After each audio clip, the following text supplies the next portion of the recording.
This is exactly right.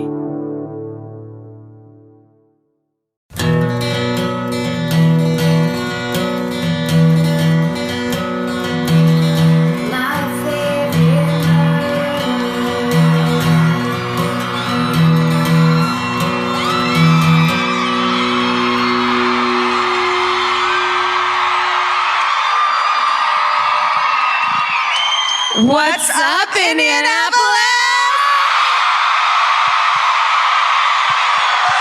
Yes.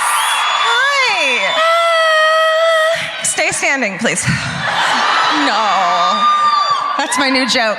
That's a good one. You can work it out in every town. Yeah. You can do it different. Did you sit down? I can't tell. There's no seats there. SRO right in front. Yeah. Happy St. Patrick's Day, everybody. Are you good and fucked up tonight? Good. What is it? Punch me, I'm Irish? What's Punch me, I'm Irish? Is that right? Yeah, I mean, that's what it ends up as, yeah. Doesn't really matter what the shirt says, because punch me, I'm Irish. It's more like punch you, I'm Irish. Do not steal that. I'm making the fucking shirt. Don't steal it. TM. Steven, copyright it immediately. He's under your cloak. There he is. You little rascal. No, he's banned from the city. Oh, what Steven did. The Super Bowl that you year. Guys Holy love shit. Him anymore. Super Bowl, that's right. Right? Remember? We know about Super Bowls. First of all, he loves football. I had to remember what. Definitely football. How are we not talking about your fucking cake? How could we? Guys, listen. Look. We went to an amazing thrift store right outside of Cincinnati this morning. Yeah. Casablanca Vintage. Yeah. And we were like, let's go get something green to wear on stage tonight. Obviously, that didn't work for me very well. But the shit we were like holding up for each other, what about this? It was the most hilarious, just an array of jumpers and onesies from the 50s that someone cried like terry cloth robes. I was like, I'd wear it as a dress. Who gives a shit? Yeah. And then you picked this up. Well, I saw this because I knew going into that thrift store, as a person of size who also loves thrift stores, I know there's certain areas that you go to, you're like, I'm all the way down at the end of the rack. And there's gonna be like 7 Italian widow dresses down there. And we'll see what we get. And we'll try to have fun with it. You know what I mean? They didn't make tits and asses like this in 1952. I hear it's something about it's the processing of food these days. Anyway. So I was kind of like, wanted to have the fun, but knew the fun wouldn't be there for me if I really tried. And then I fucking blazed by this thing, and I was just like, capes fit everybody. Yeah. But then also, I'm sorry, what are the fucking odds of a bright green cape? Like, what are the odds? There's none. There are no odds. They don't exist. It's like a green flag. Yeah. Finally, a green flag. Yeah. It's lovely. It's yours. It's everything. Thanks. Plus, pocket. What if the cape had pockets on the inside? Oh, we should have sewn some in for you. I don't have any green on. Sorry, I'm Jewish. It's okay. You can pinch me. What the fuck kind of holiday? I really did it. Like, what Irish people that they'll pin? What if at Hanukkah, if you didn't spin the dreidel right, they just smacked you in the face?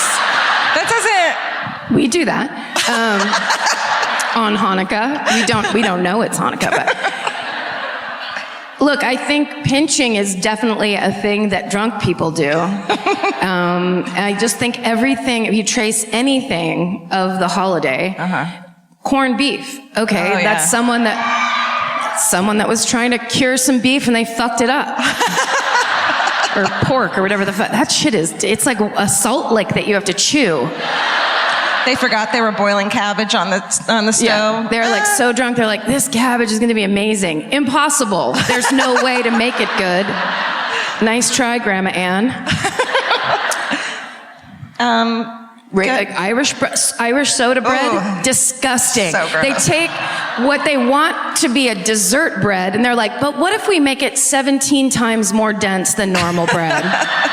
And then put caraway seeds in it, like a bunch of dicks. Oh, and then a sprinkling of golden raisins just to round out the torture. No. We're not a culinary people. That's why we drink. But y'all are fun to hang out with. Right? Yeah. You don't even know how fun I can be.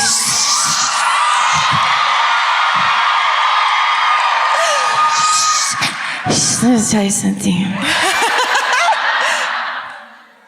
Uh-oh. Do you have any money? That's what it was like. Do you have any money? Do you have any money? Any money? Can I have it?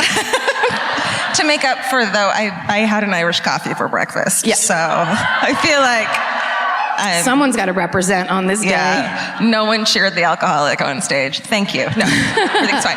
Oh, speaking of, I feel like both times we've come to Indianapolis, we've kind of like set them up for failure, because the first time there was a signature cocktail in the lobby. Yes. That was essentially a fucking Long Island iced tea with grenadine in it. Yes.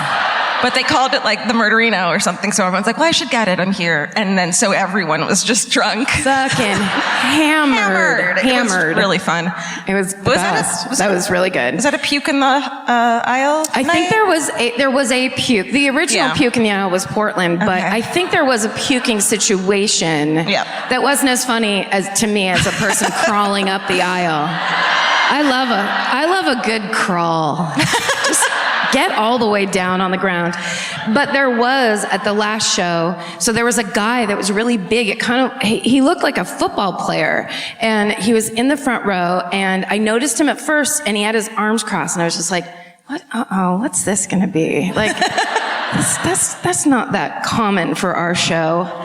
And then while we were talking and while we read our stories, I kept seeing this gesture. Like, I didn't see. And then I was like, what's fucking happening? Oh, no. And then finally we get up to do the hometown, because I don't wear my glasses on stage. It looks like all the extras in the Doors movie right now to me. You could be cardboard cutouts. I would not know. I can see the shade of the white of your teeth right now. So the back row. It's very disturbing. I wish I could put your glasses on so I couldn't see everything. George is like an owl up here. So anyway, it turns out this guy's wearing a boa, and what he's actually doing is clapping and going, yes, yes. And I know this because then we met him in the meet and greet, and as he walked up, I was like, I thought you were so mad at us. He was like, girl, no, girl. He was, no. Praise be. Oh my God. So I will always love this city for that citizen alone. But then we had the signature cocktail. This is the signature head move. This is the signature, yeah. And then we did this next show on St. Patrick's Day. So we're like, try not to scream at us, motherfuckers. Everybody parties differently. Yeah. Can I tell the story I forgot to tell last night and I'm so mad about? About the airport? What's that? About the airport? About how you left your phone at the airport? No. Yes. I have a new phone. That's more of a brag than a story. It's a 10. I had a 6. I went up 4. Anyway. No, I was mad because Carol like, just painted these nails as we walked out the door. Yes. Just a little. Last night we were in Cincinnati, Ohio, and at one point, thank you. At one point, I made a reference to the television show WKRP in Cincinnati, because it's like mine and my sister's favorite show growing up. We were obsessed with it, to the point where, and I remembered this morning at breakfast, and I was so angry, because one of my favorite childhood memories was this time I got the flu, and that night my fever broke. Like I was hallucinating. So I woke up in the middle of the night, and I had, as we have talked about at length, I had a clock radio that had red digital numbers on it. And so as I woke up, there was this strange red light in my room, and the entire cast of WKRP was standing around my bed, silently staring at me very lovingly and smiling. And I was like, Les, can you get me a glass of water? I was asking them out loud, Jennifer, please, I'm so thirsty. Mr. Carlson, can you give me a glass of water? And they didn't respond. They were just like, oh, that's a ghost story more than anything. They're all living, though. That's a story to get your flu shot, everyone. That's please. And if you leave here tonight with anything, you gotta fucking let it be that. Let it be that. That's a story you don't care about from a city you don't live in. You're welcome, everybody. Oh, speaking of, this is my favorite murder, the podcast. Oh yeah, the podcast. This is Karen Kilgariff. This is Georgia Hardstark. We're proud to be here with you today. We are on Karen's official Irish Day. Or No fucking way, no fucking way, no fucking way, no fucking way. I was gonna say, you can always tell it's gonna be a fun crowd and I'm not fucking trying to make you guys like me. When you walk out and they're cheering, and then you grab the mic to say something, and they're like, "Fuck you," and cheer louder. Yes. It's like, okay. That's right. It's like, right. No, we're not done yet. Yeah. Hold on. No, give us a chance. Not your turn. Let us express ourselves, okay. please. Yeah. Yeah. All right. No, you get to. We'll do it. Please do. It's all about you. Wait. You do have green on. You do have green That's on. That's not green. Oh, my tattoo? I'm trying to get you a pass. Oh, thank you. Here. I have a tattoo. It's got green in it. Oh, thank you. You know what you need is just a little shamrock tattoo on your ankle. Great. My mom would love that. There's nothing I love more than when you're fucking like in line at the bank, and there's some dude in front of you that's just your most average bro, but he's just got like a tattoo of like the Notre Dame Fighting Irishman, like, but it's like there on his beefy like calf. There, where you're like, okay, so we know you were drunk, but what else? Like, yeah.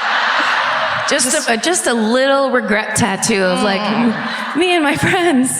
Well, your friends aren't here anymore, 42-year-old. It's just you with a fucking tattoo and shorts on, apparently. Yeah, exactly. And that's not a judgment, because I have a tattoo of a salmon on my back for that very reason. But I was smart enough to put it somewhere where you can't see it at the bank. That's the key. Unless you're wearing those low-rise shorts you love. Sometimes at the bank I like to wear my cutout blouses. Yeah. That's right. Summertime. For some summertime. Should we really carefully sit down? Yes. Okay.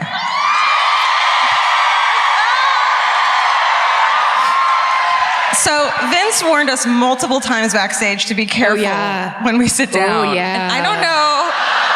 Oh, cool. I didn't know what level of careful, like, is it going to explode? Is it going to fall over? Is it going to pinch me? It's going to explode. This could be bad. Here we go. Okay. Wait. Should we take turns and I'll help you? And you. The cape. Okay, I'm on. Okay. You got it. Holy shit. All right. Oh, it's going to be a party tonight. Is that going to get annoying? That looks really annoying. This is what I just imagined was someone running by with a fan, and then I get caught in it and choked to death. Just a split second.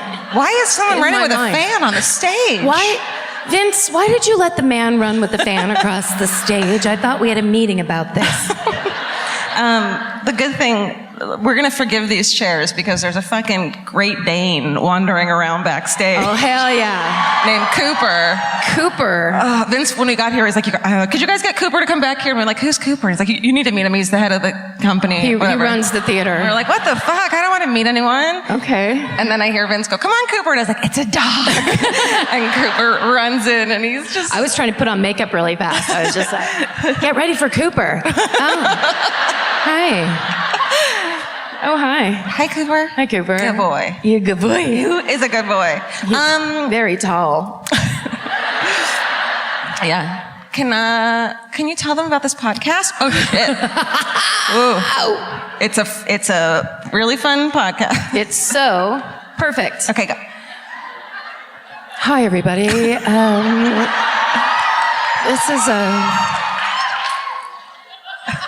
This is a true crime comedy podcast. Right. Oh, you listen?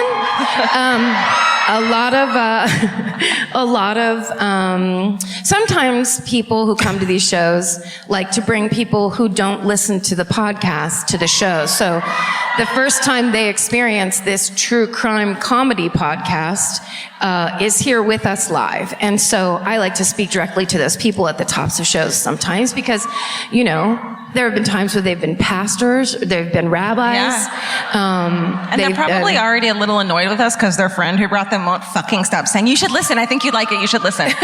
Like, shut up. I don't. And they don't get why anything we're talking about is relevant or interesting. Right. But what I want to address is the fact that sometimes people get offended by the combination of true crime and comedy. They think that's wrong. They think it's bad. They think they're the only one to fucking put it together, that comedy and true crime might not be a great combination. But, yeah. Thank you. But we just want to explain to those people that we understand that true crime or story, it's basically a genre of media and stories about the very worst thing that could happen to somebody, the very worst thing. So that combined with comedy seems disrespectful or offensive. But actually the comedy runs parallel because we are people who very much enjoy reading about and talking about true crime, but we also have comedic personalities and always have. It's the way we release pressure. It's how we process horrible things in this world. It's what you and a lot of people do to get by. And so if you, it's not the clapping part. So if you find this concept is offensive, or just the fact that two women are talking for an hour is offensive, there's a lot of things people get upset about. We cordially and respectfully invite you right now to get the fuck out.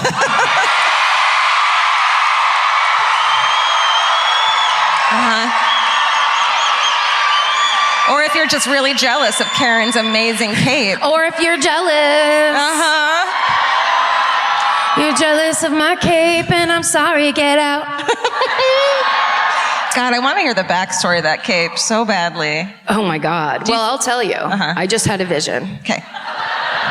Great.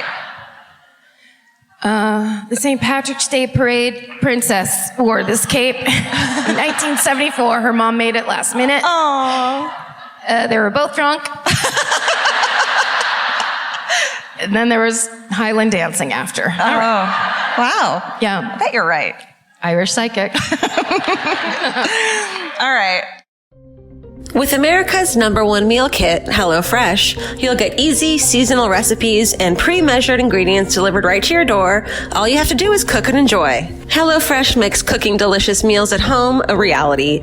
From step-by-step recipes to pre-measured ingredients, you'll have everything you need to get a wow-worthy dinner on the table in about 30 minutes. Say goodbye to endless grocery store trips and takeout. HelloFresh has you covered. There's something for everyone, from family recipes to calorie smart and vegetarian, and fun menu series like Hall of Fame and craft burgers. HelloFresh has more 5-star recipes than any other meal kit, so you'll know you're getting something incredible. HelloFresh is flexible and it fits your lifestyle. Easily change your delivery days, food preferences, and skip a week whenever you need. Break out of your dinner rut and make deliciousness part of every week with HelloFresh. I love that even though HelloFresh is super easy and they make it really basic and straightforward, you still feel like you're cooking this incredible home cooked dinner, and that makes me feel good about myself. And that instead of just ordering takeout, I'm actually making something and preparing something at home, and it feels good. So for $80 off your first month of HelloFresh, go to HelloFresh.com/murder80 and enter murder80. It's like receiving 8 meals for free only at HelloFresh.com/murder80, promo code murder80. Go buy. I'm first? You are, Georgia. Great. Good to know. Great. Thanks. All right. This is a local story, obviously. That's what we do. That's how we do it, yeah. And it's a rough one, but so many people have written to us about it. And in fact, we did. It was on a mini-sode in 2017 that someone wrote in. So I thought it's something that like not everyone knows about, and I hadn't really known much about it either. So let's fucking learn about the Richmond Hill explosion.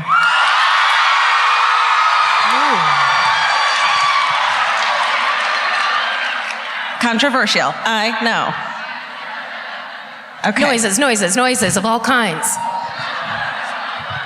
Okay. So on the night of November 10th, 2012, an explosion rocks the Richmond Hill suburban residential neighborhood in Indianapolis, Indiana. More than 200 people are evacuated. About 100 first responders and investigators are at the scene. 86 homes are damaged or destroyed. 86? Fuck. Dozens are demolished. And the worst part, 2 innocent people died in the house next door to the explosion. The event turns into the most complicated homicide case ever in the state of Indiana. Fucking bananas. All right, let's start with the shitty people. Marjorie Shirley is born into a poor family in Puerto Rico. She spends her childhood watching wealthy Americans vacation in her hometown, and she wants to be like them and sets her sights on working in medicine. In 1990, she is accepted to a nursing school in Michigan. So, at 25, she meets a manufacturing technician named John Shirley, and they start dating. He supports her through nursing school. They get married. They get a nice house, a little house in Indianapolis, where he is a pharmaceutical company rep at Eli Lilly. Wonderful pills, everybody. Hooray for pharmaceuticals. Really? I don't know who fucking started it, but whoever made the meme, if you can't make your own serotonin, store-bought is fine.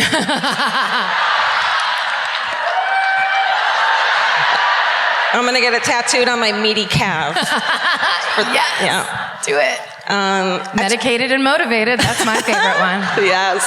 There's just so many positives to be medicated. Okay. So eventually she becomes a registered nurse at the ICU at the community hospital on the south side of town, and she gives birth to their daughter, Brooke. In 2003, she's like bugging him to move into a nicer neighborhood, and they move into Richmond Hill, but John's, of course, worried about the cost. But he lets her build her fucking dream home, which is not how you budget money.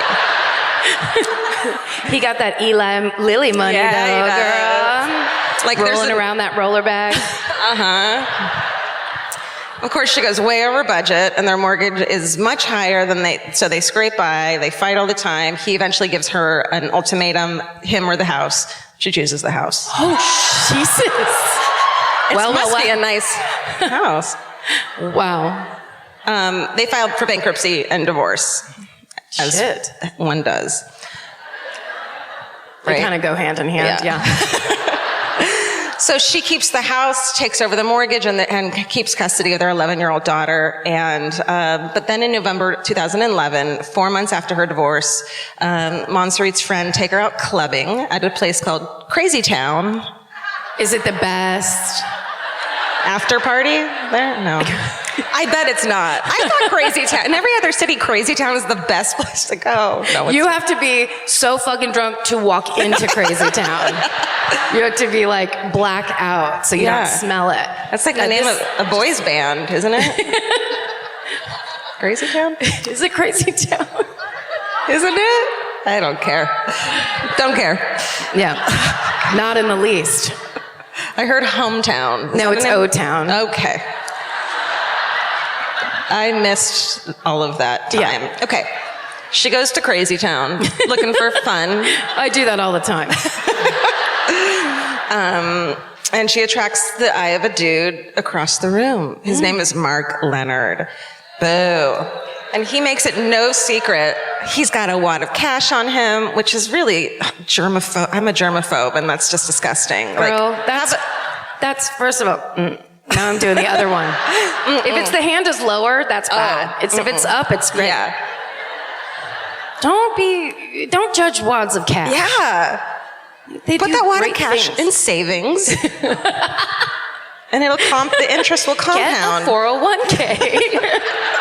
Exactly. Don't take your money to Crazy Town. Yeah. That's what Georgia always tells me. And then that move of like, oh, I got your drink. Great. Hand them a credit card. Don't get your wad of cash. Ugh. Red, green flag. It's a green flag for me. Oh, it is a green flag. I love money. And he has a Hummer parked outside. So she's like, wait a second. swoon. It's all canceled. Canceled. But it was 2012. Remember when everyone was like, no, that was earlier. Okay. But It's always gross. The funniest thing in the world was when people, of course, in Los Angeles, probably had them first. People driving around in Hummers in Los Angeles is one of the funniest things because you can't get anywhere. There's 1,000 cars, and then here comes this fucking military-grade vehicle coming down Sunset Boulevard. We're just like, fuck you and your tiny dick. Yeah. Sorry. That's sexist. That's sexist, actually. That's sexism. And you guys applauded it. And we're going to cancel you on social media. We're closing this club down. Okay. What were we talking about? It's up and it's down. It's up and what's it's happening? down. All right, they hit it off. They're fucking assholes. They go home together. Okay. In a Hummer. Okay. Together. Great. With a wad of cash, sitting shotgun. With the seatbelt on. Yes. One night turns into 3. We've all had those dates. Yes. They're amazing. 24-hour dates. Fuck. You know what? I officially apologized to the Hummer guy. I was wrong. Yeah. I didn't have one of those on mine and Vince's first date because I didn't want to seem like a slut, but really, I really just wanted to sleep with him. So why didn't I just do it? I like the idea that you don't want to seem like a slut to the guy you want to fuck. What a fucked up culture we women have to be in. Meow, meow, meow. And knowing Vince now, he would have been like, great, Yes. let's fuck. He doesn't care. All right. Now you know. Now I know. Slut it up. Yes. Here's the thing. You don't have to buy the book, the rules. You don't have to neg people or try to trick them. No slut shaming. Literally at around, I would say 1:15 at a bar, pick the one you want and make eye contact and go, I will fuck you. Bring your own condoms. You don't need to think, do you have a condom? Bring your fucking condom. Let's get it done, pal. Stuff like that. They love it. That's been our advice corner to you. From what I can remember from the 90s, they love it. All right. They go home. One day turns into 3. Things happen like, for example. Georgia's going to give us a couple examples. I'll tell you what. Mark moves in with her a few weeks later. Okay. With her and her 11-year-old daughter. Green flag. Red. Yes. Don't let strange men move into your house with your daughter. No. Okay. Mark Leonard, let's hear about this idiot. He's born in Indianapolis in 1969. He eventually, I put that word in, works as an exotic dancer. Not right away. Not when 1969. No. Not a baby stripper. Mark Leonard is born in 1969 and he becomes a stripper. It's way later. Good. That Great. It happens. Probably mid-80s, early 90s? You gotta hope. I would hope. He makes lots of cash and retires in his 40s and becomes a roofer and a mechanic and a general contractor and a general dick. Can I just say, I wonder if that's what he stripped as. Wouldn't that be funny if he was like, I'm the mechanic or whatever, and then it's like, whoa! Or if you're a male stripper, you have to become the thing you strip as. So it's like, I was a stripper, but now I actually am a fireman and or a cop. And how about retiring? You got to think that life as a male exotic dancer is hard. If you retire to become a day laborer, to have a really fucking hands-on crazy job. Look, we all suffer by the beauty standards that this culture puts on us. Women more, but still, everybody does. We've seen Magic Mike. We know. We know what those poor strippers went through. By the way, if you get a chance to go to Las Vegas and go to the Magic Mike strip show, I am not kidding. It is worth every dollar you will spend. You won't believe your eyes. And I'm not saying that like it's not a Chippendale situation. I'm not just being like, bachelorette part. It's not that. It's high art. It's ballet. It's gorgeous, beautiful, an accomplishment. Thank you, Channing Tatum. We don't say it enough. Thank you, Channing Tatum. Okay. A lot of this. Me and my boa in the front row, just like, Okay. So he makes a comfortable salary, but he likes to gamble, as we all do. He becomes Buffalo. He becomes a regular at the surrounding casinos. He likes to be called a big spender. It says, all right, that means you're not. It's like making up your own nickname. It's not your nickname. You're not a big spender. who would you I like ask someone to call you that? Hey, call me a big spender. Excuse me, waiter. Can we have more breadsticks and call me Big Spender? I'm a big spender. Can we get some more breadsticks, please? Or free breadsticks, please? I'm the big spender. But he becomes a regular at casinos. He buys nice cars on motorcycles and burns through thousands and thousands of dollars quickly. And then he meets Montserrat, and she falls hard for him. And as you knew that, he lives big and lives like the rich tourist from her childhood. So there's like something in her that's like, oh, this is what success is. It's what she always wanted. Yeah. It's like it was her long-term goal. Right. Yeah. And so he grows close with her daughter and they become a family.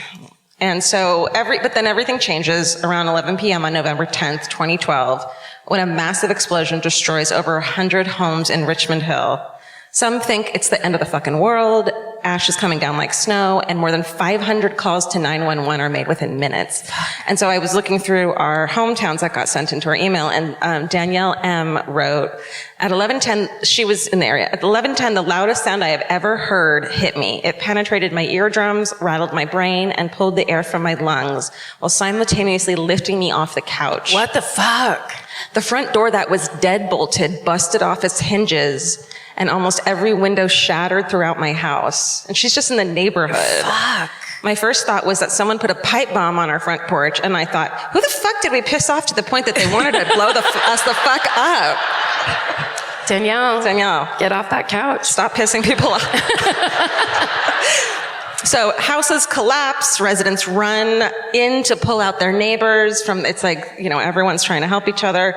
Firefighters fight the flames throughout the night and risk their lives to evacuate people from their homes.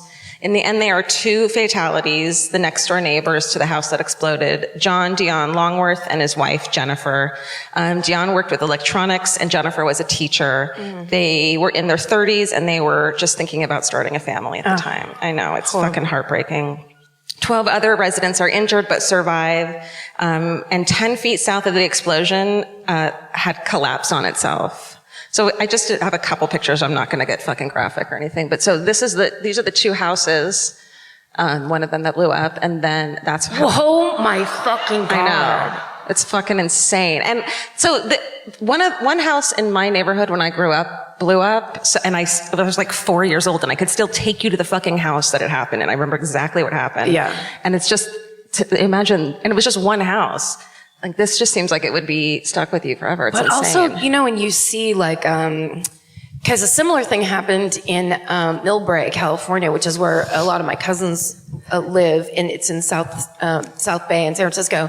And it was a gas line basically blew up, and like a block of gas line exploded. That happened recently in Boston too, I think. Yeah, it did. But those houses are decimated. Yeah. There's just nothing. It's insane. Fuck. So within hours of the explosion, fire investigator Mario Garza and police detective Jeff Wagner, they find themselves assigned to one of the largest, most chaotic incidents in the history of Indianapolis. They analyze the blast pattern the next day and find the house at the epicenter of the explosion belonged to Montserrat. Right next to the Longworth's house, neighbors informed police that the couple had left the day before on a weekend getaway. Investigators initially suspect a possible plane crash because the Greenwood Municipal Airport is located nearby, but there aren't any plane parts in the wreckage. And there are also theories about it being a meth lab, but that's quickly ruled out. So Experts soon find out that natural gas is the cause because of the way some of the houses are completely leveled, which I guess only natural gas could do. When Montserrat Shirley and Mark Leonard are notified of the incidents, they say, yeah, we were gambling at a casino out of town. We left my daughter with her friends for the weekend. And the gas company officials try to determine if it was caused by a leak of the city pipes, but they're not finding anything wrong. But then they find something that leads them to believe foul play. A piece of safety equipment. And can you fucking believe how good these people are that they were able to find in that? A piece of safety equipment that keeps gas from leaking into the house was removed from Montserrat Shirley's home. How did they it's amazing. Yeah, they know. And replaced, they know. Yeah. And replaced with a straight piece of pipe. And the gas line to the fireplace is also missing a regulator. Isn't that insane? Yeah. That they combed it. The fire investigator had everyone comb in the most insane way and sift through debris just to make sure it wasn't there for days, and they never found it. The tampered gas valve caused the house to fill up with deadly gas, almost 8 times the pressure it normally would. But in order to have an explosion, there has to be an ignition source. So they find an origin in the kitchen. There's a twisted metal canister in the microwave, which acted as a possible detonator. And so the arsonist could set the time on the microwave and have it all at one spark. Okay. That's all it took. Can I sidebar this? Yeah. Always. My sister and I had a party in high school. Great. We need that. We need a minute. Okay, great. My parents, when I was in high school, all of a sudden my parents just went on a cruise like every month. I don't know what the fuck was going on. They were going to, yeah. They were doubling down on their love. I don't know. They just really needed to be together and way the fuck far away from us all the time. So they were on a cruise and we were home by ourselves. So we had a party, and we went to a smaller high school in our town. But of course, our old next door neighbor, Andy Withington, who was Mr. Party Pants and went to Petaluma High, my sister invited him, and then he invited 45 other people. Jesus. So our house turned into like an 80s movie high school party where things were going fucking nuts. And at one point, and we had just moved into this house too. My parents had it built. Oh. It was like to their specifications, and my dad and my Uncle Mike and my Uncle John built this fucking house. It was kind of a big deal. And it was just like, there were strange teens everywhere. Nightmare. Yeah. Strange teens. Yeah, strange teens, the worst. And at first we're all just trying to be like, Coors Light, it's cool. This is great. And then I see some kid I've never seen before pick up a can of beer, put it in the microwave, and hit 5 minutes and walk away. And I walk up to the microwave. I hit stop. I look at Steve Moritz, this guy in my class, and I go, get them out of here now. And then Steve Moritz starts yelling at all these people like, you guys gotta go. And meanwhile, my sister was upstairs calling 911. Yeah. She called the fucking Petaluma cops on our party. Did they come? Oh, yeah. And then all the people we didn't know left, and then there was like 25 of us, and we're like, now we can really fucking get drunk. Just leave the microwave alone. Especially That's back then. Insane. Yes. It was just like some asshole drunk kid who was just like, yeah, fuck you guys in 5 minutes. Oh. So anyway. Oh. Thanks for letting me share. My heart. That's so scary. Okay, and then, so detectives question the homeowners again, and Montserrat says that when they left the casino, they hadn't noticed anything ordinary. We swear, out of the ordinary. In the microwave. Yeah. They deny any involvement, and they look at the casino surveillance, and it does show them there, but it shows them being really squirrely, and they gamble for 5 minutes and then just sit there fucking mething out, staring around, like waiting for a call. Time to pass? Yeah. Okay. And they also realize when they come through the scene again, there's no sign of furniture, electronics, or family photos. In the house. In the house. Everything had been fucking cleared out. And there's no valuables at the time of the explosion. And a forensic analysis of Montserrat's finances showed that she had increased the insurance coverage on items inside her home that year before the explosion and raised the value of the property up to $300,000. Okay. Nothing in my house is worth $300,000. We're going to put that on our list of suspicious things. Yes, we are. Yeah. Including the fact that she claimed to own rare pieces like art, like Picasso. Sure. But didn't have the receipts for them. No. As you do. You know what it is because I bought the Picasso, then I went to CVS. I got those two receipts all mixed up. I just threw them away. Yeah. Sorry. She said, receipt in the bag? And I said, yeah. Yeah. In the bag with the Picasso? Or do you want me to email it to you? Right. You know what? Just throw it in there with the insanely valuable painting that no one can touch, actually, in real life. And okay. And then they're like, it's normal. We dropped our daughter off there. It's also totally normal that weekend we were boarding the cat at the groomers. They even cleared out their fucking cat, but they had no sympathy or like care for their neighbors. Human beings, yeah. Look, I love cats. I fucking get it. Yes. But like, There's a couple people in the audience that are like, what's the problem with getting the cat out of there? I'm not saying leave the cat, obviously. Well, you can't say I'm saying don't blow up the fucking... Because if you said leave the cat, I'd never listen to the podcast again. And I start sweating and crying. Okay, so... Okay. So a friend of Mark then comes forward to police, and he's like, yo, dude, a week ago, Mark told me that Mark told him that his house blew up and he was going to collect insurance on it and buy a new Ferrari. And so his friend was like, that's weird. I'm going to go tell someone. Great. Good call. And go. Sorry, just in so many. I mean, I think we've probably told close to 400 of these stories now. Mm-hmm. And I would say 395, the people tell on themselves. I don't want to educate criminals or make them better. It seems like you can't really. But how about just shut up for 2 weeks? Could you? It's like there's some connection between fucking idiots who will do shit like assholes who will do shit like that and people who can't keep their fucking mouths shut. And people who would pre-brag about blowing their own house up. And then think that all their friends would be like, great, and like not be concerned about it. Yeah, not be like, excuse me, what did you say? Yeah, I'm not okay with that. It's a stripper that turns the music down. Sorry, what did you just say? Or it's their fucking dealer at the casino, and he's like, why are you telling me this? Good luck, players. What did you just say? Okay. And on the Friday before the explosion, Mark Leonard, and this is what our friend Danielle M. called him, and his big bug-eyed brother Bob. Danielle went for it. So Mark Leonard's big bug-eyed brother Bob spoke with a neighbor who was a Citizens Energy employee. I don't know what now I'm just picturing Marty Feldman's eyes. You know, Igor from Young Frankenstein. Yes.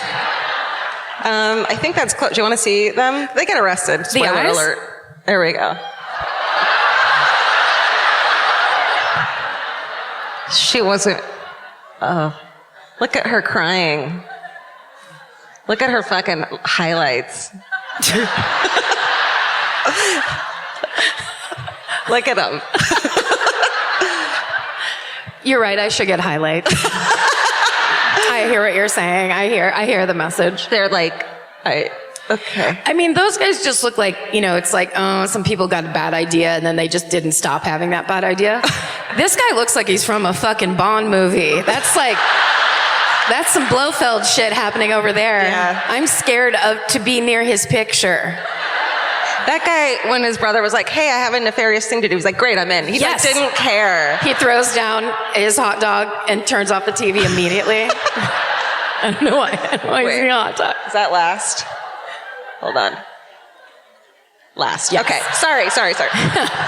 Okay. All right. So Citizen Energy employee Bob asked about the difference between propane and natural gas and what would happen if a house filled up with natural gas. And on the day of the explosion, another neighbor sees a white van pull in the driveway of Montserrat's house around 2 or 3 and just takes all their photos and financial documents out of the house and loads them into the van. Because God forbid their fucking photos would explode. I hate them. Okay, so. Meanwhile, that's the other thing people don't seem to think about is that you have neighbors and they're bored and nosy. Oh, yeah. Anytime I hear one thing, I have this weird little window in my front where I have to stand on my toes to look out of it. So if you were outside doing something, you looked over, it'd just be like this. It'd just be like me and my crazy eyes staring at you as you did some weird thing. Unfortunately, my next door neighbor listens to the podcast, so I can't say anything about what her family does. No, she's really lovely. Her kids are really fucking loud, though. Yeah. Consider this a warning. They're teenager, like they're preteens. And one time, Stephen, you're marking this, and then we're going to talk about it later. Yeah. We were having a hangout party for like a boxing thing. No, we weren't having a boxing thing. There was a boxing match going on, and I don't know any details. So Vince was showing it. It was a thing. We had friends over. Listen, pot is legal in California. Some of them like to smoke it. And so the house was filled with smoke. And then I hear a knock at the door, which is always the most terrifying thing. Oh my God. And I open it, and these two like 12, 13-year-old skater boys from next door are like, hey, we can smell pot. Can we have some? And I just like slowly, I said, are you guys cops? They didn't get it. It was really funny. Fucking idiots. And then I said, no, and just closed the door. And then it was like, Vince, cute. Vince, the cops are here, and they're really young. There's a 21 Jump Street situation happening. I'm too high. I can't do it. Get me out of here. What's boxing? Why are people hitting each other? Okay, we definitely cut all that, Yeah, Stephen. Cut it all. Okay. This is tonight only. This is Indianapolis only. Keep it in the vault. Don't go fucking onto the fan forums telling the neighbor what everything Georgia said about her. She is lovely. Everyone knows teenagers suck. Okay. Okay, so 6 weeks after, okay, they find evidence that the couple had taken steps to board the cat, drop Brooke off at the babysitters, and leave town to the casino twice previous attempts to do the same fucking thing. So this is the third attempt, and it finally worked. Police also discover that Mark Leonard is being sued civilly by multiple women who accuse him of scamming them out of money through online dating sites. Don't trust anyone until you've known them 4 years, I'd say. Right? Wait, so is that how he got that big wad of money? Those poor ladies? Yeah, probably. And the roofing. I don't know. That is good money, actually. It's really good money. But you have to know the skill. You have to have skills. And he'd previously been accused of insurance fraud before, so he's just a fucking fraudster. Yes. 6 weeks after the deaths of Dion and Jennifer Longworth, investigators arrest Montserrat Shirley, Mark Leonard, and his brother, Bob Leonard. And they're all charged with insurance fraud and 2 counts of murder. In 2013, Mark, in jail, he's hanging out in jail, already in big trouble, asks a jailhouse informant for a hitman connection. Because he is smart. He wants to kill an important witness against him. He ends up calling an undercover agent and asking him to make it look like a suicide. And the undercover agent's like, yeah, I could totally do that. Sure, that's not a problem. And so he's additionally charged with conspiracy to commit murder. I love that even his jailhouse informant was like, this guy sucks. He's carrying around a wad of newspaper and saying, call me big spender. I feel like when you're in jail, you should know, and again, please don't tell the criminals I said this, but you should know that everyone around you is a jailhouse informant. Yeah. Like, it's not like, every time we hear that in a story, I go, how did the cops, why are they so smart that they knew to put someone in there? It's like, no, it's just a dude going, oh, did you just give me something that could shave a couple years off my hellish existence in this place? Yeah, let's do it. How fucking stupid. Yeah. Yes. Okay. It's just this cocky, like, narcissism that you think you're somehow going to trick people. Yeah, you're smarter than everybody. Exactly. So prosecutors spend 2 years building their case. They have 175 witnesses, 6 weeks of testimony, and 3,000 pieces of evidence. And they initially try to to try the suspects together, but the judge is, the whole time the judge is like, fuck you guys. Like, he hates these fucking people, clearly. And he keeps being like, nope. So the trials then start in 2015. Before Mark's trial, prosecutors offer to drop the murder charges against Montserrat in exchange for her testimony against Mark. And she pleads guilty to 2 counts of conspiracy to commit arson to receive a lesser sentence. And she insists that the plan was Mark's idea from the beginning. They'd only been together a few weeks. When he encouraged her to increase her insurance policy, she says she didn't want to go through with it, but he eventually wore her down, and she did it out of love for him, which is not a fucking excuse. No, don't bomb anybody out of love for anybody else. It should be in the Bible, but since they didn't put it in there, I guess we'll try to spread it around. The best way to show your love for someone is to say, I love you. Yeah. That's it. Maybe bring them some coffee when they don't expect it. Yeah. That's amazing. Yeah. It doesn't have to be a bomb situation. No. They use her testimony to show that he was willing to do anything for the money, and she's a compelling witness. She's emotional and distraught. And on August 12th, 2015, it takes the jury 4 hours to return their verdict, guilty on every single count. Yeah. Mark is sentenced to 2 consecutive terms without life without parole, plus an additional 75 years on 53 counts, including murder, arson, and insurance fraud. 7 months later, on March 18th, 2016, his big-eyed brother, Bob, receives a sentence of life without parole. And there's all these other people who are part of it. Gary Thompson is sentenced to 20 years. Glenn Holtz, who knew about the scheme and kept the daughter at their house, is sentenced to 3 years in prison. Shit. And Montserrat is sentenced to 50 years in prison. She could get out in 2037 at the earliest. In her sentencing order, the judge emphasizes that she could have stopped the plan at any time, but didn't. On top of the $4.5 million in damages, at least half a dozen marriages in the Richmond Hill neighborhood ended in divorce in the years immediately following the blast. I wouldn't blame the blast. Come on. I wonder, a lot of people were just like, oh my God, that like anything could happen at any moment. Yes. I need to go live my life. And then they look over at their spouse and they're like, I gotta get out of here. That's a good point. Yeah. And more than 1/3 of the families who lived in the neighborhood on the night of the blast have since moved away for good. Good fucking bright, shiny horizon. Mark Leonard died of natural causes on Tuesday, January 30th in 2018 at the Indianapolis hospital. He was 48 years old. Natural causes at 48? Syphilis. Right? He might have had Hummer's disease. That Wattacash just fucked up. All right. The Wattacash fucked up his hip. A house has not been built where the Longworth's house once stood, but a pear tree planted by Dion Longworth still grows in the yard where he and his wife Jennifer's house once stood. Wow. And that is the fucking bananas Richmond Hill explosion. Wow. Thank you.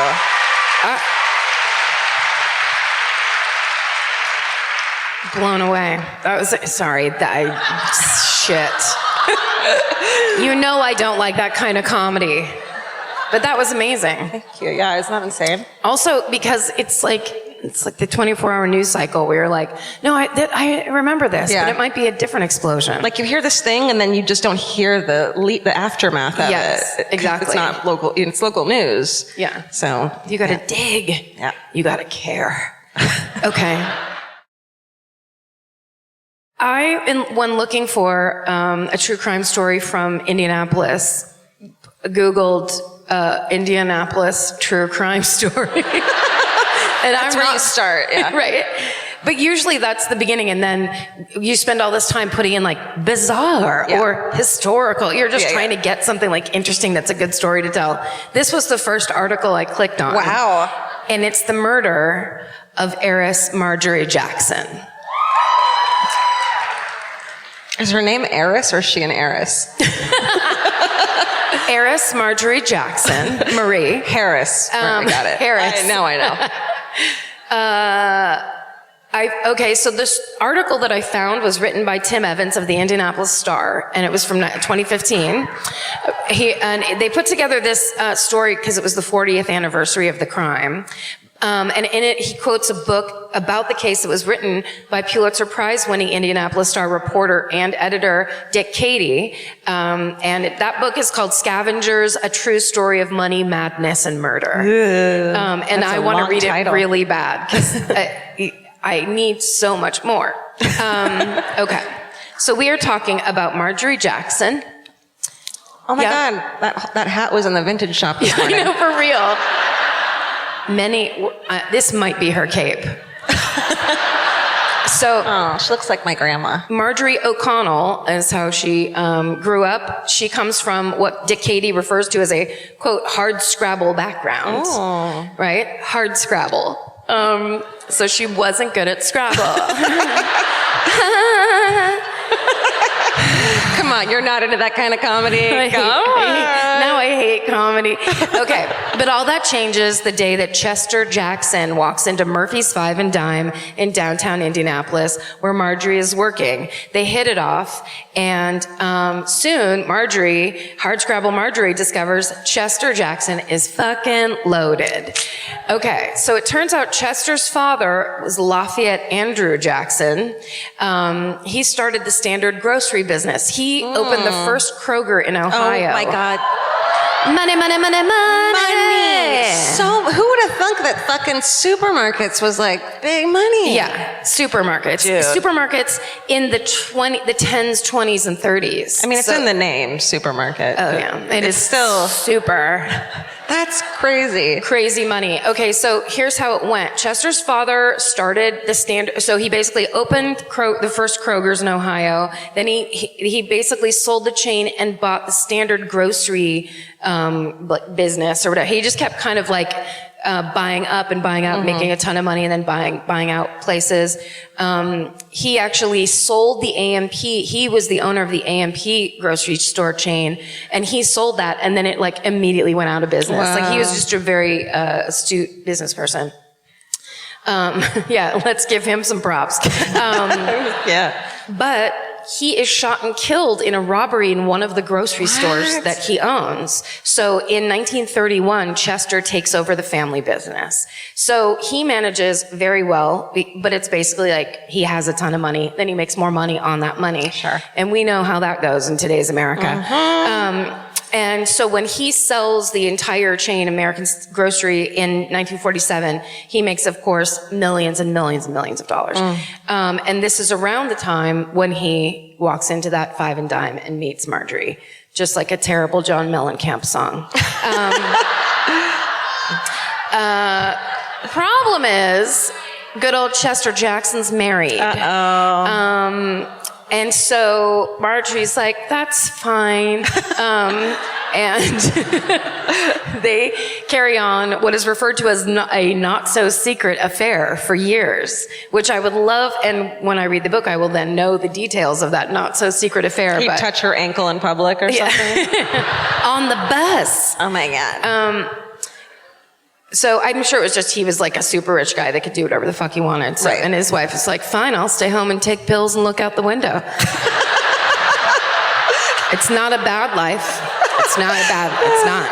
You can smoke indoors. Cats drink love gin. that life. Yes. There's many cats. You get some really like high grade cats.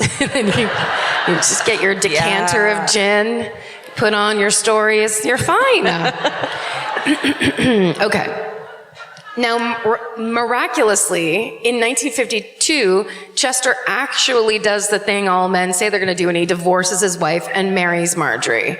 It's a second marriage for both of them. So it was the real thing. Look, stop judging their love, as sinful as it might be. In 1954, they move into a very fancy house, an expensive at the time house, on Spring Mill Road in Indianapolis. You live there? It's the best road here.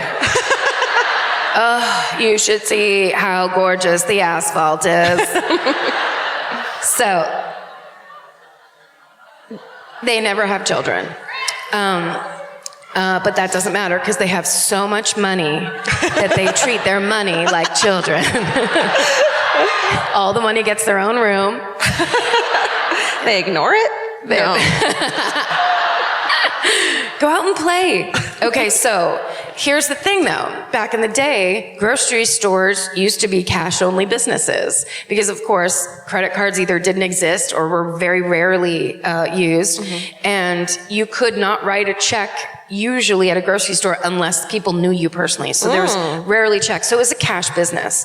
So essentially, Chester, and I'm sure his dear old dad, Andrew Jackson, they basically would take home the money from the grocery stores and hide it in their house. Millions of dollars. Fuck. They would stash it so that, because he didn't want to pay taxes on it. Of course he didn't. Nobody wants to pay taxes on their money. We fucking do it. Yeah, you just have to do it. But of course he doesn't think he has to. Aye. So their entire house is just filled with money, with cash everywhere. It's also in safety deposit boxes in banks around town but for the most part, he's got their house is filled with cash. It's a fire hazard because of cash. My God. So then in 1970, Chester dies and he leaves 60-year-old Marjorie with a $14 million fortune. Fuck.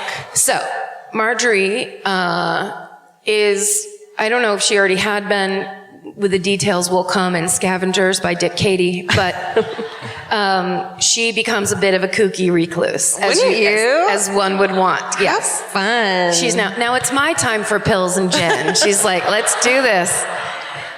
She rarely leaves the house. Yay. What for? She talks to birds and squirrels. Okay. Yes. I mean, I've done that. I mean, they're fun to talk to. They are. Because they keep it zipped. Wait, is that a problem to talking to squirrels? It's absolutely not. Okay. As long as it doesn't get in the newspaper. Okay. As long as you're not talking to it like it's a normal conversation. Yeah, are you hearing anything back from the squirrel? No. Oh, then you're fine. Okay, great. Yeah. If you hear the squirrel talk back, tell a friend. She shouts racial epithets. Now there's when I stop. We knew we were going to run into something. Yeah. It's 1978, 6. So she also tells people, the people she does see and talk to, who are hearing her yell bad words and talk to squirrels, she also tells them she's growing money out of the ground. Oh, no. Uh-huh. How old is she, 42 or something? No, she's now she's 66, I believe. Okay. That's a good age to go fucking batshit. Just lose it. Yeah. Definitely stop dyeing your roots. Yeah, you're kind of still hot. Yeah. Still. But you could be like, I'm just going to put one eyelash on today. Like, you could just do that kind of shit. Yeah. That's when it gets, your vision's very poor. You're not putting on glasses to put on lipstick. You're like, I know where my mouth is. Get away. Just really long chin hairs. Yeah. Oh, yeah. Boop. So, in 1976, Marjorie learns that an employee at the bank where she took her money and she put about $9 million of it in the bank, they say. But then she learns that an employee at the bank where she made that deposit, whose name was Herbert D. Biddle, which sounds, if that was in a script, I'd be like, I think we should change this. It's not, it's kind of goofy. Yeah. But this is real. He embezzled $700,000 from her. Wow. Out of her account. Probably in front of her. Yeah. Because she was like, the squirrel told me I should come in and look at my money today. And he was like, that's right, Marjorie. Yes. Sign this and sign this. Oy vey. No, stole it behind her back. He's caught. He serves 10 years for embezzlement.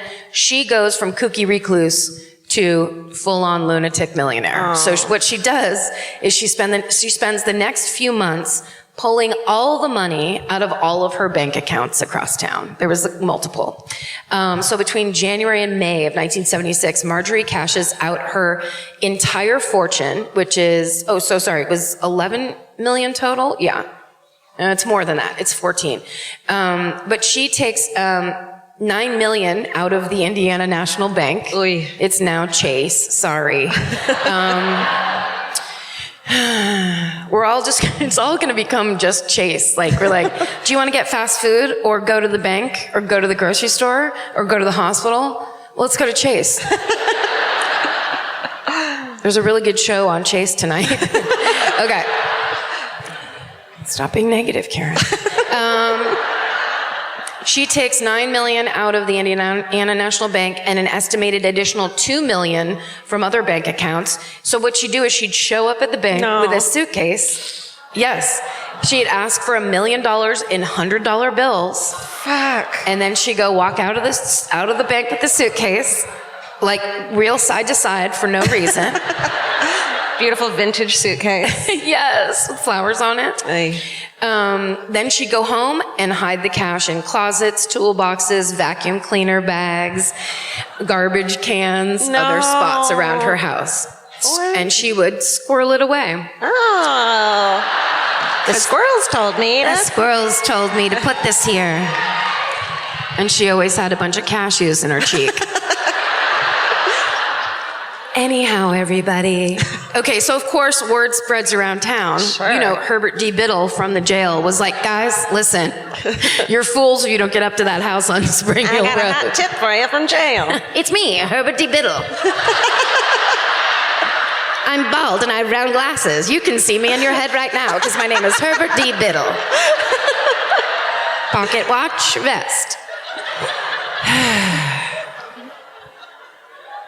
Word spreads through town that Marjorie has millions of dollars hidden in her home, which is, you have to think about, that's like, if you wanted to look at, you know, there's a house in Los Angeles, they just call it the murder house, where a dad tried to kill his whole family one night. And the house murder mansion. The Los Feliz murder mansion.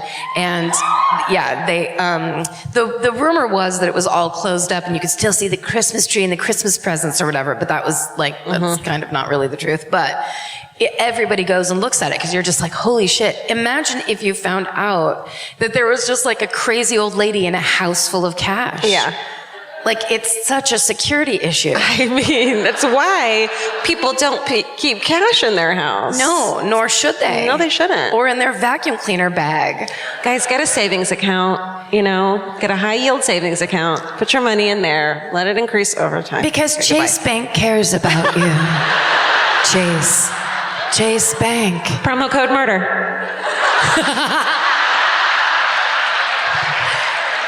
Boom. And that's how you get people to stop listening to your podcast. Podcast references get podcast work. Okay. Millions of dollars in cash, in $100 bills, in a house with a crazy lady. Right. So on May 2nd, 1977, two 19-year-olds named Walter Bergen Jr. and Douglas Howard Green break into Marjorie's house. They steal diamond necklaces, watches, a pearl necklace, diamond rings, and then in going through one of Marjorie's closets, they find $817,000 in $100 bills. So they take that too. Yeah, they do. Yeah, they do. Holy shit. Yes. Yeah. Which in today's money. Oh my God. That's easily $2.7 million. Yeah. Why didn't I today's money that? I don't know. I'm sorry. I was procrastinating. It's a ton. It's over double. Let's just say that and agree to it and move on. And why don't you have another beer and stop checking my math? Oh, someone's defensive. Okay. Marjorie doesn't report the crime. When the police ask her about it, she says the teenagers are lying. Mind your own business. Wow. That is ballsy as fuck. Hero, except for the racism part. I love it so much. But of course, Bergen and Green brag about the robbery all over town. Shut up. So the police go to Marjorie's house with an attorney who works for the prosecutor's office named Tommy Thompson. Yep. Who is actually the one who tackled Herbert D. Biddle. Shit, forget it. Cancel that joke. And they go to Marjorie's house. to say, we know these guys did it. We've caught them bragging about it. We need you to press charges. It was one of the coldest days of the year. Marjorie met them at the end of the driveway in her nightgown, holding a gun. Ooh. It was a toy gun, but they didn't know that. Oh. And she told them to get off her property. Oh. They didn't shoot her dead because she's white.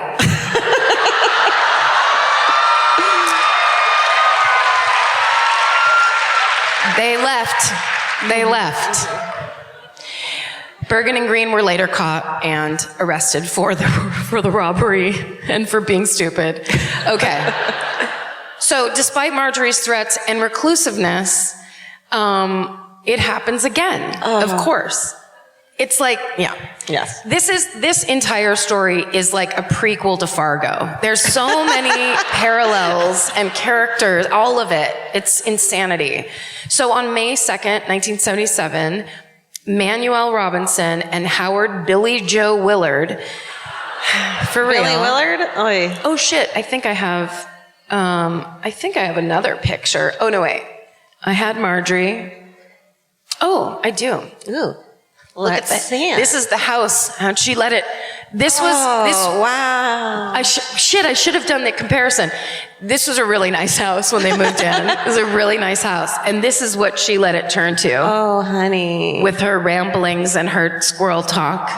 You got the Christmas lights year round. Yeah. You got here that thing. To hire you have $100 bills everywhere you turn. Get a boy and go through this place with a weed whacker. Yeah. Then have another one sit security all day. Yeah. And night. Just take your fake gun and sit on the front porch. Yeah. Just, you greedy old nut. Okay.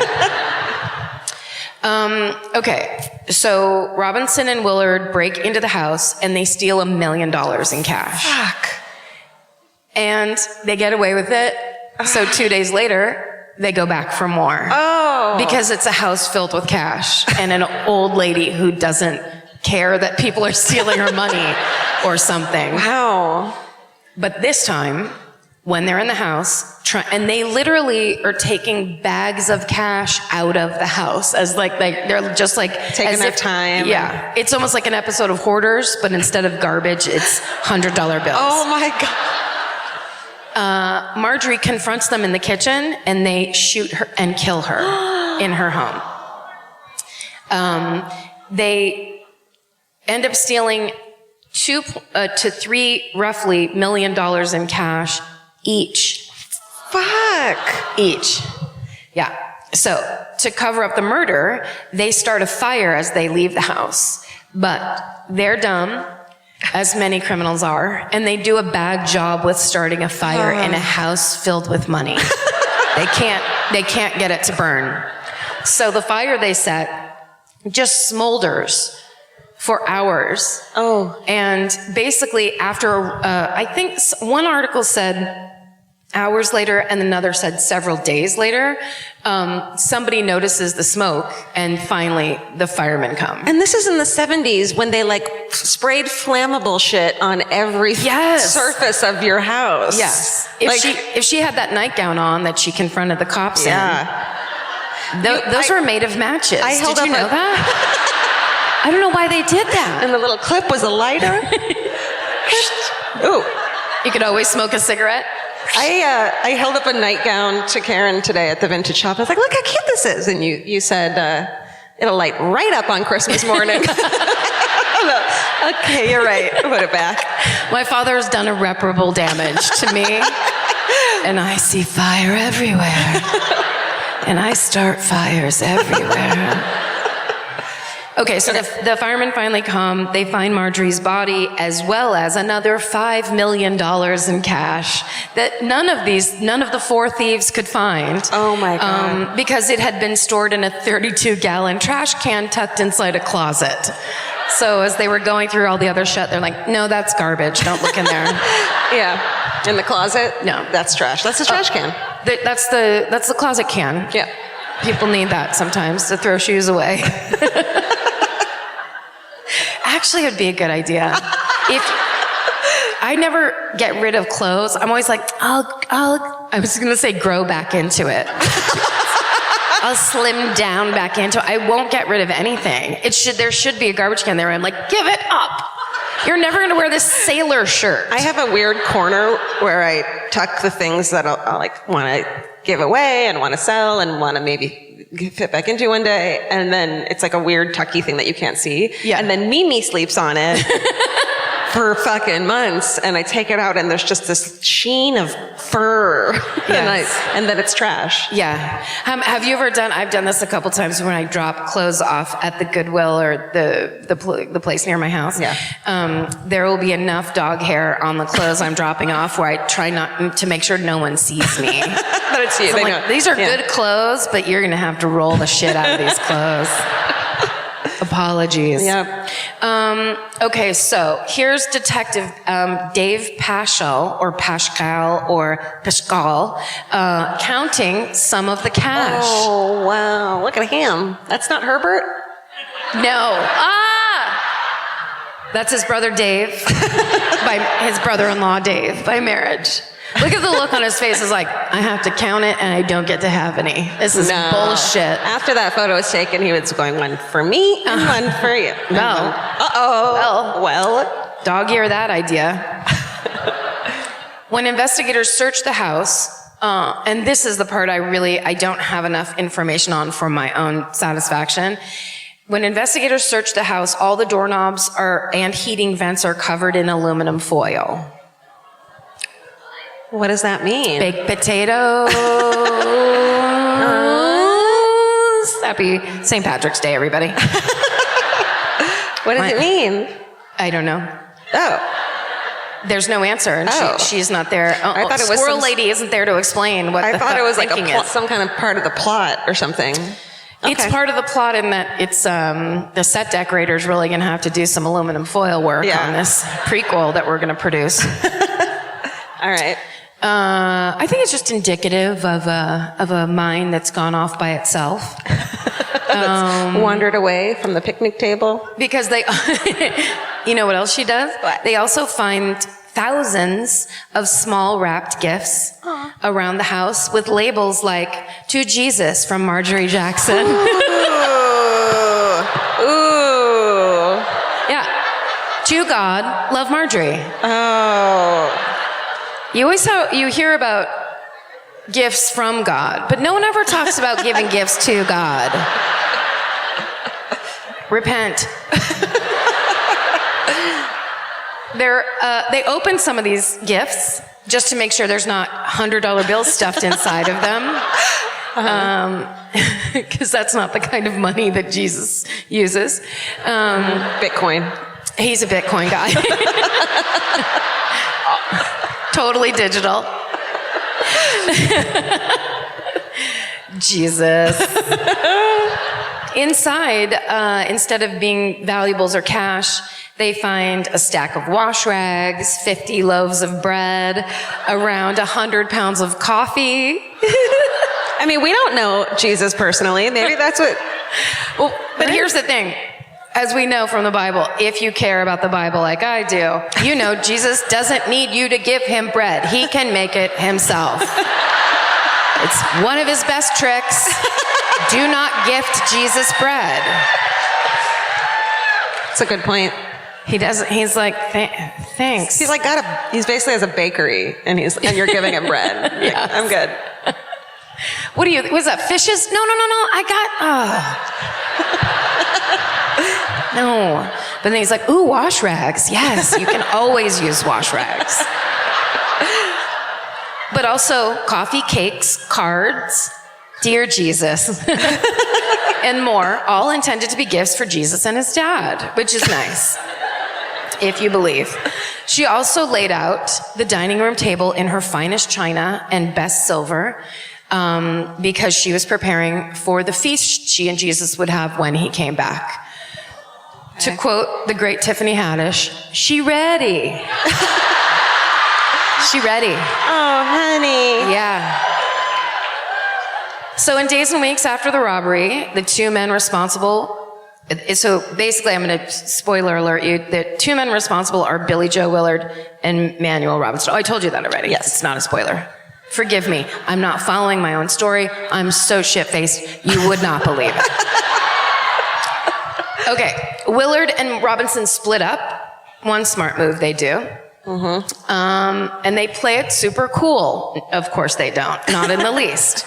Okay, so here's, this is Billy Joe and his girlfriend Marjorie Pollitt, because it's 1978 and everyone's named Marjorie. I mean, can we talk about that upper lip mustache? Is it a mustache? Yeah. Oh, it's not his, I don't think it's his lip. I thought it was chapped lip. And sorry, are those bottom or top teeth? Is there a dentist in the house? This is from a time before there were fillers, where if you wanted a fuller upper lip, you just had to grow fur and make it appear. Yeah, some people have lips like this, millennials. You don't know that because everyone fills their lips. That's right. Yeah, there were times where you just didn't get a lip. And you had to make do, and it gave you a better personality. Okay. Meanwhile, Marjorie had it all. Yeah. Look at her. With her condescending eyelids. Holy shit, those eyebrows. What's that called? Not seppuku, but the other one. Oh, I don't know. The one that I named incorrectly. What about the eyebrows, though? They don't exist. They're ghosts. They're ghost brows. Her forehead's haunted. I just do like that people used to have hair like this, and it was like, it didn't matter what your face looked like, you had to have literally 4 feet of hair going, like, it was full on Marge Simpson. And like you couldn't even put your finger through it because it was so sprayed. You couldn't get near it. Yeah. That was actually what would ignite the match robe, or match nightgown, was the hairspray. It was like a full can of Aquanet inside your mom's hair. A history. Okay. So here's what they do. Marjorie and Billy Joe, they're like, we're going to go to Arizona. You guys don't have that accent here, do you? You have $3 million and you're like, how about Arizona? Arizona. That's what we're going to do. Well, I think the idea was they were going to lay low. Okay. The problem was that when they got there, they bought 2 RVs. With cash. Yes, with $100 bills. So the people selling RVs are just like, he's like, yeah, I'll take that one. And I want that one over there too. They're like, it's a Winnebago, sir. You just need one. No, I want both. So that Winnebago salesman called the police. And then, meanwhile, Manuel Robinson, who stays in town, makes the exact same mistake. He goes with a friend and buys, they buy 2 brand new Lincoln Continentals with $100 bills, which I'm sure has happened before. Buying cars with cash isn't insane, isn't the weirdest thing. But what's weird is then they went back the next day and bought 2 more. Dude, I mean, play it the slightest bit cool. They can't. Oy vey. They're like, we have 6 hefty bags of $100 bills. We want people to know. Yeah. So, of course, all these bills are traced back to the bills that were given to Marjorie when she did all of her big withdrawals. And so Manuel and Billy Joe are arrested. Billy Joe's actually extradited. I think, yeah, he and Marjorie are extradited. There's them coming back. That's them on the tarmac, and the cops taking them away. Where are their Winnebagos? Okay. I just like that things are circled, but you can't see anything. Like you're like, yep, I see the circles. 2 circles for sure. So it did happen for sure. So when Manuel gets arrested, he lives at his girlfriend Annie's apartment. So they come to arrest him, and then they search her apartment, and they find about $500,000 hidden throughout her home. So he was like, he took a tip from Marjorie, the orig. And so there was cash in her nightstand, in her dresser, and in a suitcase under the bed. There was a suitcase under the bed that had $1.5 million in cash in it. Can you fucking imagine taking a nap atop 1 point? Oh, the relaxation. You would just not be worried for fucking once. Oh, also, I forgot to tell you that while they were in Arizona, and after they were extradited, they of course separated the two of them, and Marjorie Pollitt, the girlfriend, the authorities go to interview her, and she tells them exactly where in the Arizona desert she and Billy Joe buried 2 boxes of $100 bills totaling $1.6 million in cash. So literally, this is like a screen-for-screen reenactment of Fargo. Yeah. But instead of snow and Steve Buscemi with his face, it's fucking Billy Joe and his girlfriend out in the desert just digging. Apparently, it was a really shallow hole, too. It's just like, they're like, dick, dick, dick. All right. They're like, can't we pay someone to do this? We're rich now. No. Like, they were obsessed with keeping everything in boxes or drawers. Don't spend the money. Squirrel it away. Mm-hmm. Okay, fine. I told you that part. Oh, here's those guys when they were being arraigned. So that's Manuel, and that's his girlfriend, Annie, right there. Caught. Okay, so Billy Joe Willard is pinned as the mastermind of this whole plan. So he's tried and found guilty of the murder of Marjorie Jackson. He gets life in prison at the Indiana Reformatory. Good. Oh, here's him in court. Oh, is he British now? Does he look British? Yeah, he became a soccer coach, or what I like to call football. Anyway. Okay. He's like, guilty? What do you mean guilty? Look at the look on his face. It's all so shocking when it's like, yeah, you know, you went into the old lady's house twice and stole $5 million in $100 bills. We caught you. Okay, so he goes to jail at the Indiana Reformatory in 1987. He collapses while jogging and dies. So that's the end of his story. Jogging in prison. There's this one part of the prison yard that's just such a gorgeous jog. There's a riverfront trail. I mean, I get that you want to stay in shape in prison, but personally, I'd be like, now I can let myself go. You know? Wouldn't you think? Yeah. It's like, Or you'd be like, if you're going to exercise, do the thing that makes you look like someone can't shiv you in the night. You know what I mean? Like, you're jogging around. A light jog. That's like, just why don't you paint a target on your back? So he kind of collapsed. They didn't even say why. Perhaps a blow dart from across the prison yard. People like, you're just bugging me and we're in jail, so I'm going to kill you. Manuel Robinson is tried. He's acquitted of murder, but he is found guilty of robbery and arson, so he serves 10 years in jail. So 40 years later, which was in 2015, an 81-year-old investigative journalist named Don Devereaux is talking to one of his sources about this story, and they note how odd it is that there was so much money left unaccounted for. Yeah. So, especially considering that that Manuel and Billy Joe cooperated with the police and like told them they got them, you know. And when they added it all up, it was $1.6 million had disappeared from the boxes in the desert and the garbage bags in the apartment and everything. Disintegrated. Right?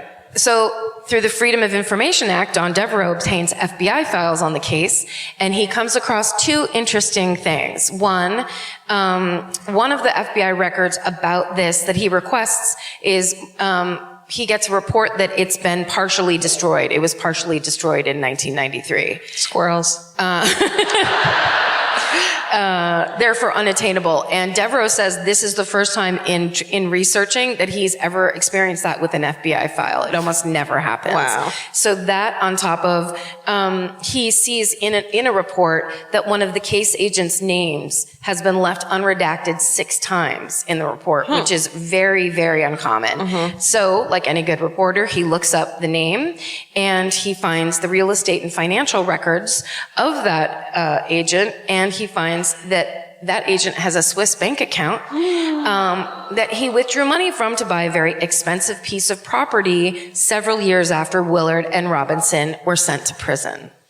So Don Devereaux's theory is that this unnamed in this article anyway, FBI agent who was named in the report he read, skimmed some of the stolen money that he recovered from the Arizona burial hiding place, misreported the amount of cash that was found, and then funneled into his offshore bank account. The FBI formally denied Don Devereaux's request for a further investigation. No, thank you, they said. We're good. We'll decline that. Thank you. Please take a tour of our facilities. Watch Mindhunter. Yeah. Netflix. Yeah. Whereabouts of the remainder of Marjorie Jackson's missing fortune are still unknown. And that is the insane story of the murder of Marjorie Jackson. Wow. One page. What a waste. Oh my God. How is that not a movie? Yeah. No, I gotta read Scavengers, A True Story of Money, Madness, and Murder by Dick Cady. I'm reading 100%. it. Yeah. That was incredible. Good job. Thank you. Do we have time for our hometown? I think we do. Careful. Okay. I'm just like a bride. Oh, there's Vince. Hey. Oh, you've got green on. What happened? You have green on. That's right. And I have nothing else to add. I'm sorry. I don't. All right. I'm going to be out there. Okay. Do we need to wrap it up? Are we in a little bit of a hurry? Okay, so this will be a quick one. We have to go very fast, please, because we've taken so long. Let me just tell you a couple rules real quick, and they're important.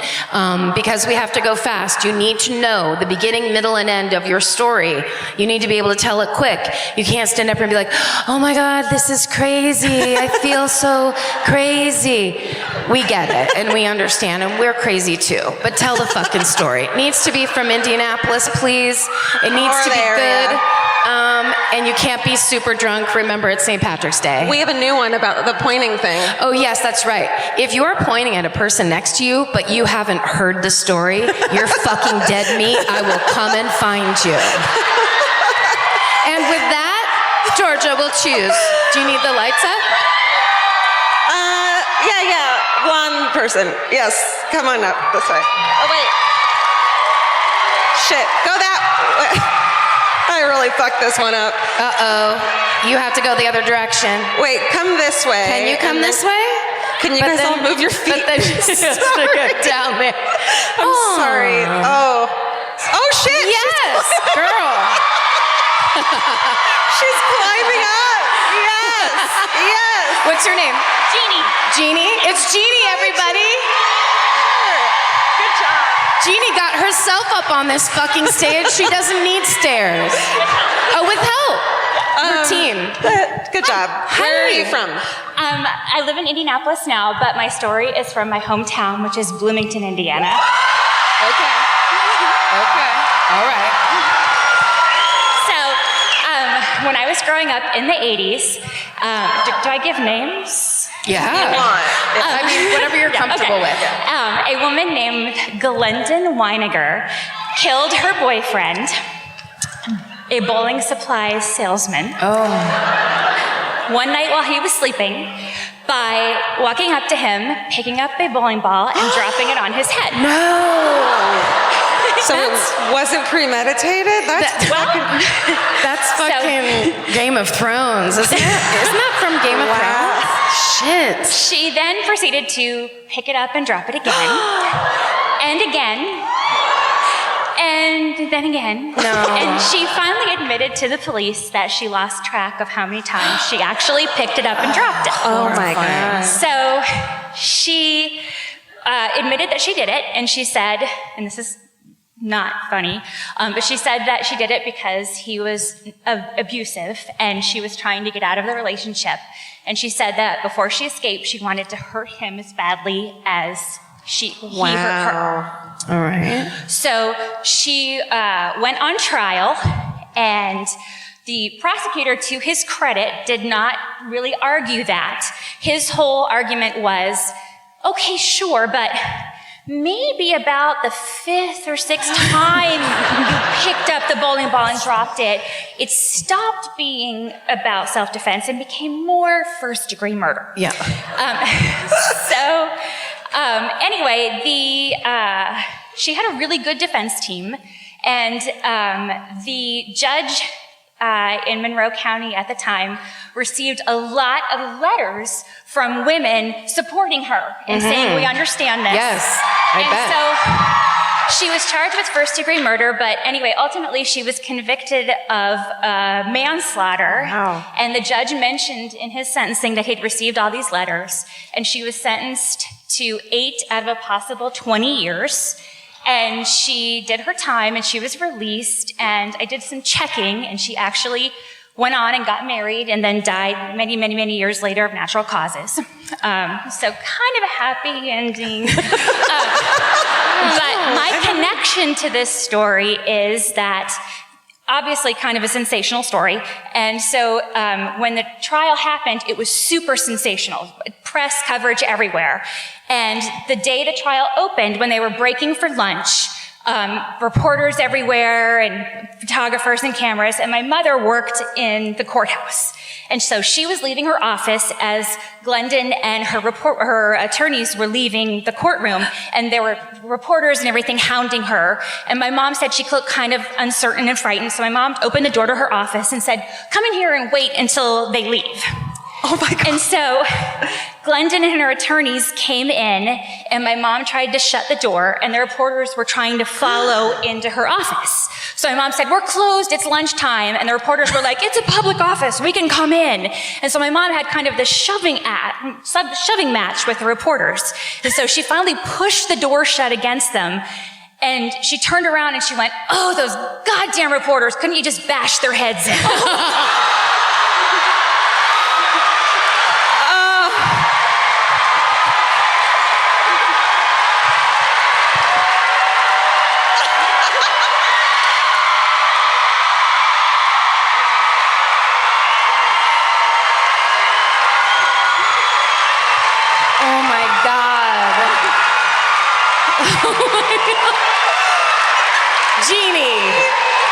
Jeannie, everyone. That was amazing. That was amazing.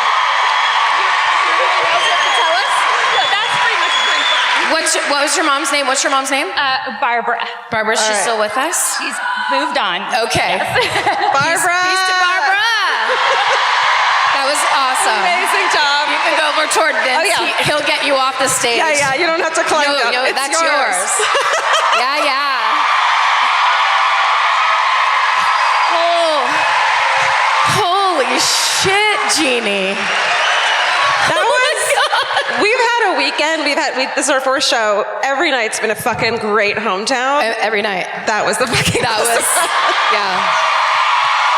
I mean, fuck. We've never had a run like that. Yes. Of like great hometowns. Because I always have to try to anticipate and see what she's going to do. And I just thought her mom was going to be in the background of a picture. Like, I was like, oh, she was in the newspaper with like a weird look on her face. But no.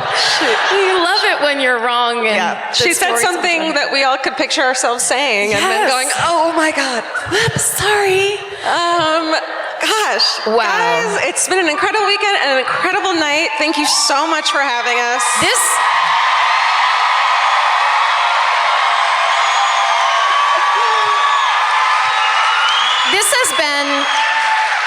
You have been an incredible crowd, and this has been a fucking perfect show. Yeah. It's really, really, truly.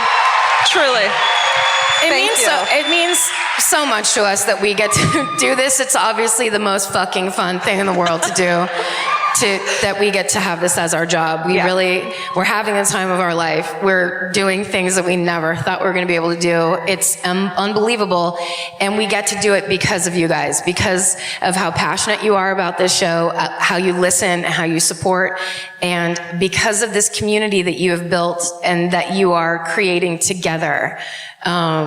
It's fucking unbelievable. Oh, speaking of which, at Tappers, there is a meetup after this. Because there's a beer called Stay Out of the Forest that they're making, and $3 of every pint goes to end the backlog. Yeah. So go, please, and support that. Don't drive home. Do not drive home.